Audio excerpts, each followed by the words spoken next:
이게 2016년도에 그 소비자 행동 양식을 연구하는 그 기관에서 조사한 결과인데요. 참가자 10만 명을 모집해서, 그러니까 이게 우리 한국 사람뿐만 아니라 전 세계 다양한 인종, 다양한 나라의 그런 사람들을 또 다양한 직업군을 갖고 있는 사람들 중에서 이 10만 명을 모집해서 그 중에 94명을 그 표본 추출해서 이 94명에 대한 하루 24시간, 5일 동안 조사를 했습니다. 그래서 그 조사 대상자들을 연구해 보니까 하루 평균 2617번 스마트폰을 두드리거나 아니면 스마트폰을 터치한다라고 그런 발표가 나왔습니다. 그러니까 많이 사용하는 상위 10% 사람들은 평균 사용자의 2배, 5427번의 그 횟수를 스마트폰을 두드린다고 이야기를 하고 있습니다. 평균 사용자는 하루에 76번 정도 스마트폰을 열어본다고 합니다. 그러니까 상위 10%, 그러니까 많이 하는 분들 같은 경우에는 그 횟수가 하루에 무려 132회에 이른다라고 발표가 나왔습니다. 또 그 미국 그 미시간 대학과 캘리포니아 주립대학 연구에 가면요, 현대인이 겪는 보편적인 그 스마트폰과 관련된 보편적인 증상 중에 하나가 뭐냐면 일명 유령 진동 증후군이라고 하는 겁니다. 이 말은 뭡니까? 핸드폰이 울리지도 않았는데 울렸다고 착각을 하고 있다라고 하는, 여러분 그런 경우 있죠, 그죠? 울렸다고 착각하는 경우도 있습니다. 그러니까 이렇게 이게 지금 우리들이 살면서 겪고 있는 증상 중에 하나인 것이죠. 어떤 분들은 그러더라고요. 우리는 카톡 감옥에 살고 있다라고 이야기를 합니다. 그러니까 하루에도 수번씩 그냥 까똑하고. 단체톡 같은 경우는 아주 그냥 뭐 불이 붙죠. 계속 하루 까똑 합니다. 카톡으로 메시지를 보내고 또 상대방이 메시지를 확인했는가 안 했는가, 내가 메시지를 보냈는데 상대방이 이 내가 보낸 메시지를 확인했느냐 확인하지 않았는가를 또 확인합니다. 또 상대방이 내게 메시지를 보내면 내가 빨리 확인해야 될 것 같은 어떤 무언의 그 압박감을 우리가 느끼며 살아가고 있습니다. 이뿐만 아니라 소위 우리가 여러 가지 일을 동시에 할 수 있는 이 멀티태스킹이 되었습니다. 그러니까 이 멀티태스킹이 뭐냐고 하면요, 쉽게 말하면 동시에 여러 가지 일을 하는 겁니다. 한 손에 숟가락을 들고 한 손에 뭐 들고 있어요? 스마트폰 들고 있더라고요. 밥 먹으면서 스마트폰 봅니다.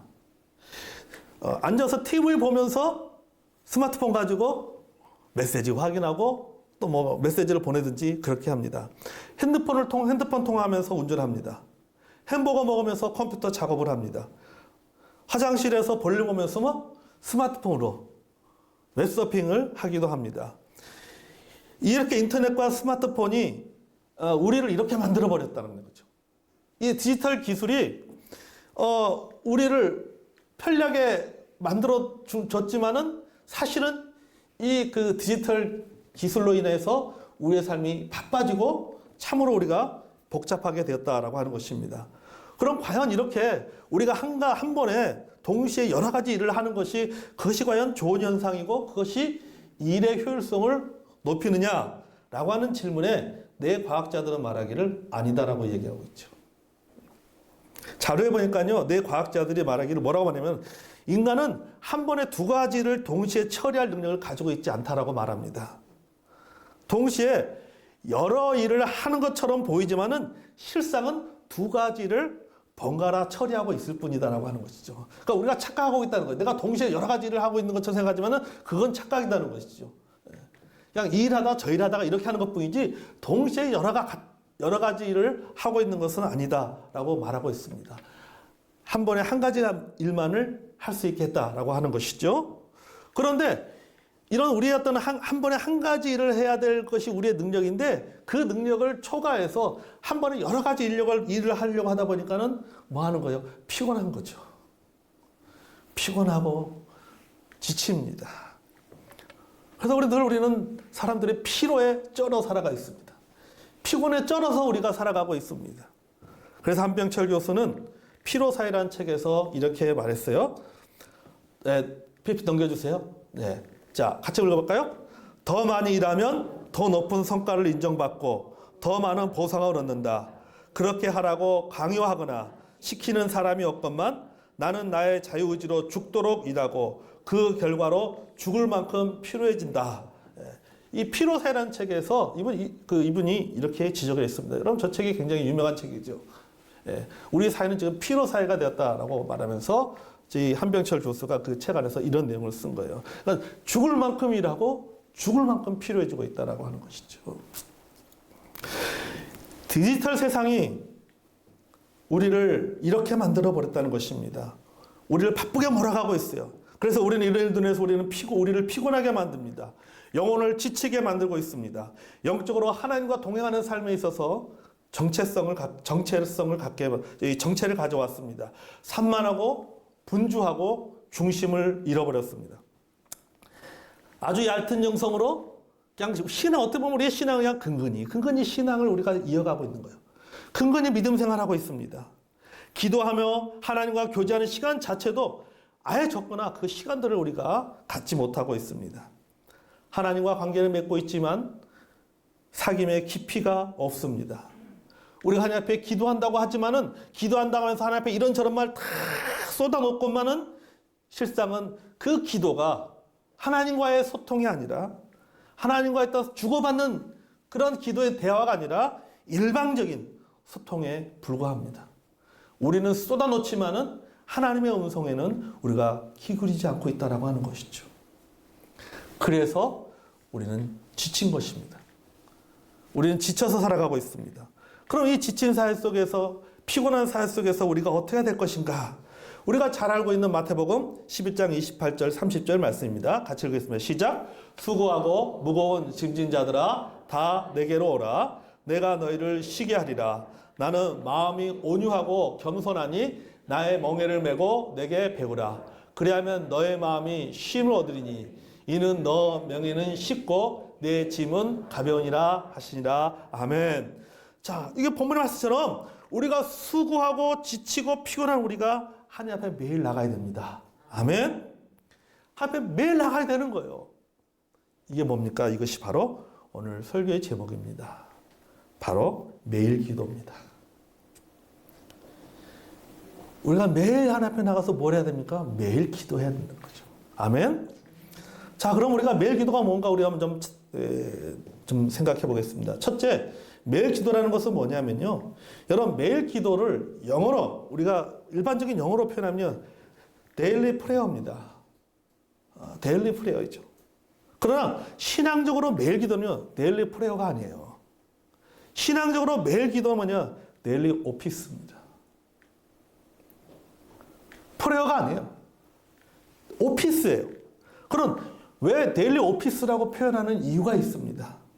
이 오피스라는 말은 라틴어 워크, 즉 일이라고 하는 단어에서 나왔습니다. 이 말은 뭐냐면은 초대교회에서 매일 기도는 일과였다라고 하는 거죠. 그러니까 매일 기도는 일이에요. 일이었다라고 하는 거예요. 매일 해야 되는 일. 1년 365일 매일 해야 되는 일이 뭐였냐면은 기도였다라고 하는 겁니다. 그래서 매일 기도를 표현하기를 데일리 오피스라고 표현하는 거죠. 오늘 본문에 나오는 다니엘도 본문에 보면 6장 10절 이렇게 말합니다. 다니엘이 이 조서에 왕의 도장에 찍힌 것을 알고도 자기 집에 돌아가서는 윗방에 올라가 예루살렘 향한 창문을 열어 전에 하던 대로 하루 3번씩 무릎 꿇고 기도하며 그의 하나님께 감사하였더라. 자, 여러분 이 다니엘서 6장의 그 상황 자체가 보면 지금 이 다니엘에게 유리한 상황이 지금 아니거든요. 소위 다니엘의 정적들이 어떻게 하든지 다니엘의 그런 그 단점을 찾아가지고 정치적으로 숙청을 하려고 하는 그런 상황입니다. 일단 과거의 상황과 좀 바뀐 거예요. 그러니까 지금 다니엘서 6장의 상황은 그렇게 다니엘에게 우호적인 상황이 아니다라고 하는 것이죠. 상황이 바뀌었습니다. 자, 이런 상황이 바뀌었음에도 불구하고 그럼에도 불구하고 다니엘은 뭐랍니까? 전에 행하던 대로라고 했죠. 이 말은 뭡니까? 항상 하던 대로 매일 3번씩 기도했습니다. 상황은 바뀌었지만은 내가 살아가는 환경은 바뀌었지만은 다니엘은 전행하던 대로 항상 하나님 앞에 모여 3번 기도했다라고 하는 거죠. 바벨론 시대에서 생활할 때도 그는 3번 기도했고 지금 다니엘서 6장은 어느 시대입니까? 페르시아 시대예요. 메데바사. 페르시아 시대예요. 그 페르시아 시대에서도 다니엘은 뭐 한 거예요? 기도한 거예요. 상황은 바뀌었습니다. 여러분, 세상은 항상 변해요. 상황은 변합니다. 여러분, 그러나 세상은 변하지만은 변화할 수밖에 없지만은, 그러나 우리 그리스도는 세상의 변화와 상관없이 우리에게는 항상성이 있어야 돼요. 그것은 항상 변하지 않는 것이 있어야 되는데, 그것은 뭡니까? 우리가 하나님 앞에 매일 기도하는 삶은 변해서 안 됩니다. 아멘. 아무리 코로나 시대를 할지라도 우리가 하나님 앞에 기도하는 삶에 있어서는 변해서는 안 됩니다. 아멘. 다니엘이 그렇게 한 거예요. 다니엘은 하루에 3번씩 매일 정해진 시간에 기도했습니다. 그에게는 정치를 하는 것보다도 기도하는 것이 더 중요한 일이었어요. 다니엘만 그렇게 한 것이 아닙니다. 다윗도 마찬가지였습니다. 다윗은 하루에 7번 매일 기도의 시간을 가졌습니다. 시편 119편 164절을 보겠습니다. 읽겠습니다. 시작. 주의 의로운 규례대로 말미암아 내가 하루에 7번씩 주를 찬양하나이다. 아멘. 자, 이게 내가 하루에 7번씩 주를 찬양하이다. 하루에 7번씩 주를 찬양했다는 것은 뭐냐면 하루에 7번씩 뭐 했다는 거예요? 기도했다라고 하는 거예요. 하루에 7번씩 하나님과 소통했다는 겁니다. 예수님도 마찬가지예요. 누가복음 22장 39절 이하의 말씀에 보면요, 예수님은 습관을 따라 감난산에 가셔서 기도하셨다라고 얘기하고 있어요. 앞에 뭐라고 말합니까? 습관을 따라. 매일 감난산에 올라가서 하나님 앞에 기도하는 것이 예수님의 습관이었다라고 하는 거죠. 여러분, 예수님 당시에 아주 신실한 유대인들은요, 아침, 정오, 저녁에 기도했습니다. 그러니까 하루에 3번씩 기도한 거죠. 다니엘이 그렇게 기도한 것처럼 유대인들도 그렇게 기도했습니다. 이렇게 매일 기도하는요, 이것이 이스라엘의 어떤 영적인 그 보물이었습니다. 문화적인 보물이었습니다. 예수님의 제자들도요, 성경에 보면 예수님의 제자들도 날마다 정해진 시간에 기도했어요. 사도행전 3장 1절에 보면요, 제9시 기도하는 시간에 베드로와 요한이 성전에 올라갔다라고 사도행전 3장 1절에 말하고 있습니다. 자, 제9시는 우리의 시계로 말하면 몇 시일까요? 오후 3시입니다. 오후 3시예요. 그럼 베드로와 요한에게는 오후 3시가 저녁 기도 시간입니다. 우리는 아직 저녁이라고 생각하지 않지만 그들에게서는 저녁 기도예요. 그러니까 이 베드로와 요한, 예수님의 제자들도 마찬가지로 그들도 뭐 했다는 겁니까? 하루에 3번 정해진 시간에 가서 기도했다라고 하는 거죠. 그러니까 아무리 바쁜 일이 있어도, 바쁜 사역 중에서도 매일 기도의 생활을 실천한 것입니다. 자, 둘째, 그럼 우리가 왜 매일 기도해야 하는가? 왜 매일 기도해야 될까요? 자, 같이 한번 읽었습니다. 시작. 하나님에 대해 생각만 하는 삶에서 하나님과 함께하는 삶으로 발전하기 위해서입니다. 아멘. 여러분, 하나님에 대해서 생각만 하는 삶에서 하나님과 함께하는 삶으로 나아가기 위해서 우리는 매일 기도해야 되는 거예요. 여러분, 하나님에 대해서 생각만 하는 삶과 하나님과 함께하는 삶의 차이가 무엇인지 아세요? 우리는 신앙생활하면서 사실 우리는요, 하나님에 대해서 생각만 하는 삶을 너무 많이 살아요. 생각만 합니다. 함께하는 삶을 사는 것이 아니라 생각만 하면서 사는 거예요. 누굴 생각하면서? 하나님에 대해서 생각만 하면서 삽니다. 그러면은 이제는 우리의 삶이 하나님에 대해서 생각만 하는 삶에서 머무르지 않냐고 하나님과 함께하는 삶으로 나가야 된다는 거죠. 이 하나님과 함께하는 삶으로 나가기 위해서 우리에게 필요한 것이 뭐냐면, 그 역할을 해주는 것이 뭐냐면 바로 매일 기도라고 하는 것입니다. 아멘. 여러분, 하나님에 대해 생각만 하는 것과 함께하는 삶의 차이가 뭔지 아십니까? 그것은 바로 공통적인 마음, 즉 뭐냐면 공감의 차이입니다. 공감. 따라서 공감이에요, 공감. 생각만 하는 것과 함께하는 것에 그 중간에 그 역할자리를 해주는 것이 뭐냐면 바로 공감이라고 하는 거예요, 공감. 생각만 하는 것은요, 자신의 입장에서만 바라보고 해석하고 행동하는 것에 불과합니다. 공감이 부족합니다. 함께 한다는 것은 상대가 무슨 생각을 하고 있는지 아는 것입니다. 아무 말을 하지 않아도 눈짓만으로도 아는 거예요. 서로 통하는 공통된 마음인 것입니다. 자, 여러분 보십시오. 우리 교회 성도들의 가족 중에 누가 아프다고 얘기합니다. 누가 아프다 우리는 그 소식을 들으면 기도합니다. 그렇죠? 기도합니다. 그러나 우리의 기도는 그 아픈 분을 생각만 하면서 하는 기도예요. 그러나 그 가족들은 그 아픈 가족과 함께 생활하는 그 다른 가족들은 뭐 하는 겁니까? 그 아픔에 함께 합니다. 사실은요. 그 아픔에 공통된 자기는 안 아프지만은 가족의 누군가가 아프면 그 아픈 것에 그 아픈 마음을 같이 느끼며 그것을 같이 공감하면서 함께 하는 것이죠. 그게 바로 함께 하는 거예요. 우리는 생각만 하면서 기도합니다. 하지만 당사자 그 가족들은 생각만 하는 자리에 머무는 것이 아니라 뭐예요? 그 고통에 함께 한다라고 하는 것이죠. 그 차이예요. 여러분, 하나님에 대해서 생각만 하는 것과 하나님과 함께 하는 것의 차이가 바로 여기에 있습니다. 하나님과 함께하는 삶이라고 하는 것은 하나님과 공통적인 마음 상태에 있는 것입니다.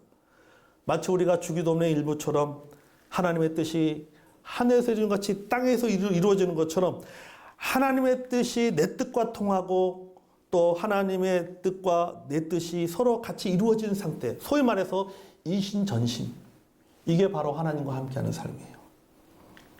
요한복음 14장 20절의 말씀처럼 내가 아버지 안에, 아버지가 누구 안에? 내 안에. 그죠?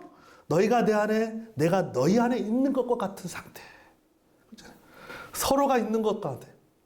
내가 그분 안에 있고 그분은 내 안에 있는 상태. 이게 뭐 이신전심 아니에요. 이게 바로 뭐예요? 이게 바로 하나님과 함께하는 삶이에요. 당신은 당신대로 있고 나는 나대로 있는 것은 생각만 하는 삶이고, 당신이 내 안에 있고 내가 당신 안에 있는 것은 그것은 함께하는 삶입니다. 여러분, 우리가 이런 상태가 되려면 무엇이 필요합니까? 바로 소통입니다. 그래서 우리가 공감이라는 말은 항상 그 다음에 뭐가 나면 공감과 소통이라는 말이 같이 나와요. 공감과 소통. 여러분, 하나님과 소통이 이루어져야 됩니다. 소통이 이루어지면 공통의 마음을 갖게 됩니다. 하나님과 함께 생각하게 되고 하나님과 함께 행동하게 됩니다. 그리고 이것이 우리의 인격을 만들어냅니다. 그럼 셋째, 우리가 매일 기도는 어떻게 해야 하는가? 여러분이 제가 오늘 주보에 보면 안에 나와 있죠. 칼럼에도 그 기도의 방법이 나왔습니다. 매일 기도는요, 우리가 하루 2번 정도가 좋은 것 같아요. 그러니까 뭐 대부분 보면 아침 그리고 저녁, 아침 저녁 이렇게 하는 겁니다. 그래서 가능하면 아침이나 저녁에 하는 게 좋을 것 같고, 뭐 시간은 본인의 상황이나 선택에 따라 달라질 수가 있을 것 같습니다. 그 관건은 뭐냐면요, 제가 이 칼럼에 썼듯이 하나님과 몇 분의 시간을 갖느냐, 이게 중요한 것이 아니에요. 중요한 것은 우리의 중심에 하나님께 초점을 맞추고 있는가에 달려가 있는 것이죠. 모든 것을 멈추고 하나님과 함께하는 시간이 어떤 분은 뭐 2분일 수도 있고 5분일 수도 있고 10분일 수도 있고 20분일 수도 있어요. 시간이 중요한 것이 아니라 뭐 하는 겁니까? 하나님과 함께하는 것이 필요한 거예요. 그 시간이 필요한 거예요. 그래서 얼마든지 우리가 가질 수 있다라고 하는 거죠. 아무리 바빠도 매일 기도하는 시간을 가지고 있었어요. 왜? 이거는 시간의 문제가 아니라 뭡니까? 내가 하나님과 초점을 맞추고 있느냐, 그게 중요한 거기 때문에. 아침에 일찍, 우리 직장생활 하시는 분들 아침에 일찍 출근해가지고 5분간 가질 수 있잖아요. 얼마든지. 5분 시간 투자 못합니까? 유튜브 동영상을 20분, 30분 보면서 인터넷 들어가서 뉴스 같은 거 이렇게 막 인터넷 뉴스 같은 거 뭐 2분, 3분 보면서 읽으면서 여러분 하나님 앞에 여러분 5분도 투자를 못 하나요?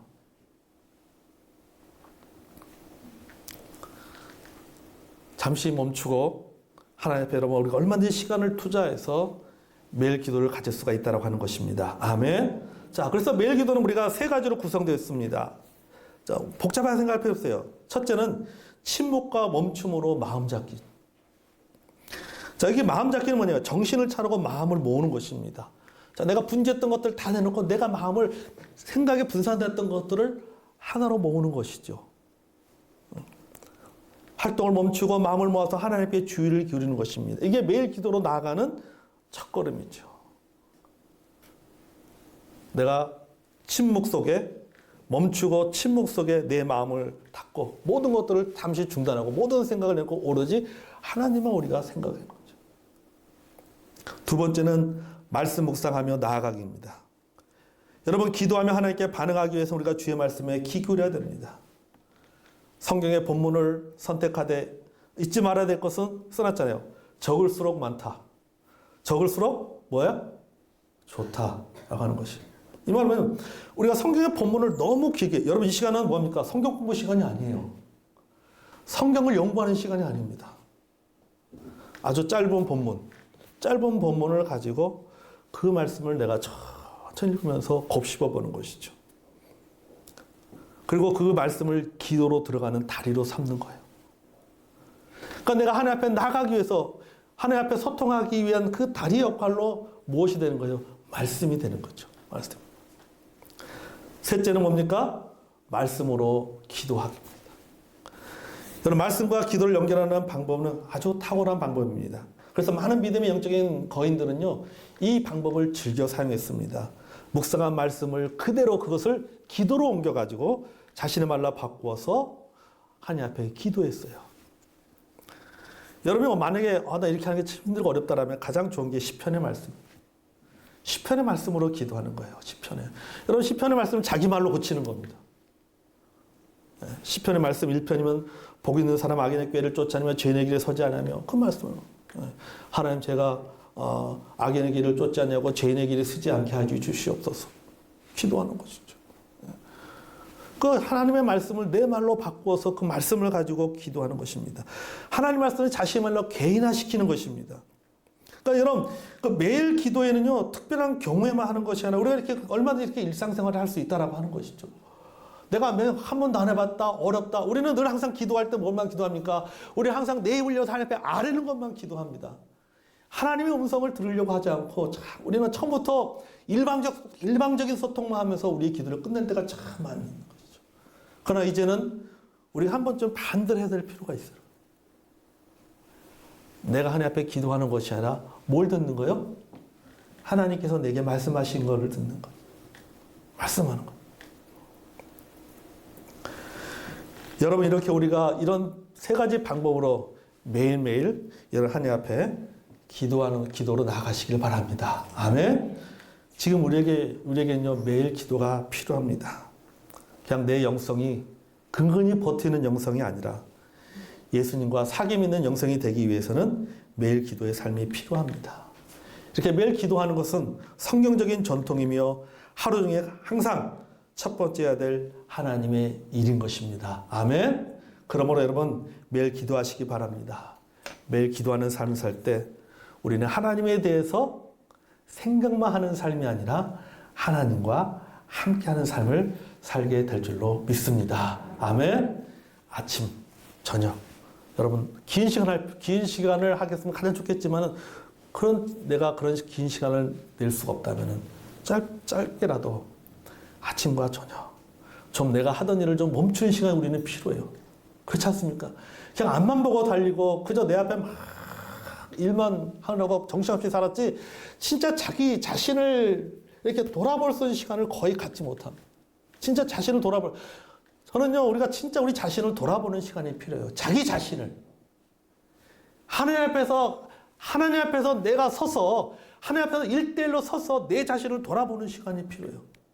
누군가가 말하는 내가 아니라, 누군가 말하는 목사가 아니라, 누군가가 말하는 집사가 아니라, 누군가가 말하는 형제가 아니라, 누군가 말하는 자녀가 아니라, 우리 가족에서의 어떤 남편이나 아내가 아니라, 자녀가 아니라, 내 개인으로서, 단독자로서 하나님 앞에 서서 자기 자신을 돌아보는 시간이 필요한 거. 그 시간 진짜 필요해요. 그것을 통해서 우리는 무엇을 발견하냐면요, 하나님의 마음을 읽게 돼요. 진짜 하나님이 나에게 원하시는 것이 무엇인지를 알게 되고, 그것을 통해서 내가 하나님과 소통하게 되고, 또 하나님과 함께 생각하고 하나님과 같은 생각을 하게 되고 하나님과 같은 뜻을 품게 되고 하나님과 같은 삶을 살게 될 줄로 믿습니다. 아멘. 매일 기도로 하나님의 은혜의 보좌 앞에 나가서 하나님과 만나고 소통하는 경험을 하는 저 여러분이 되기를 원합니다.